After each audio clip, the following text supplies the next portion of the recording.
In a significant development, nearly 50 nations gathered at NATO headquarters in Brussels on Wednesday to pledge more arms and ammunition for Ukraine.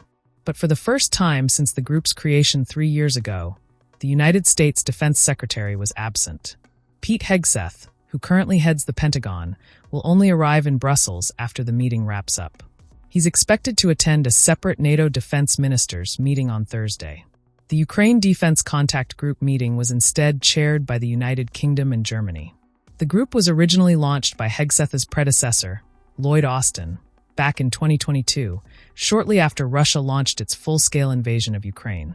Since then, the group has channeled more than $126 billion in military support to Kyiv, including $66.5 billion from the U.S. alone. But Hegseth's no-show marks the latest indication of Washington slowly distancing itself from Ukraine's battlefield efforts. The U.S. hasn't chaired any of the group's meetings since the Trump administration returned to office in January. European allies are increasingly concerned.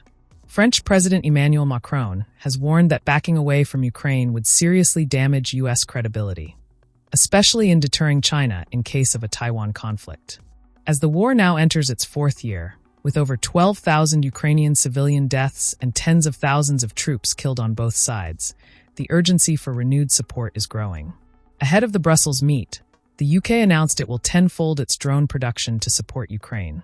British Defence Secretary John Healey said the new drones are based on direct lessons from the battlefield and are aimed not just at protecting Ukrainian civilians, but also reinforcing British national security.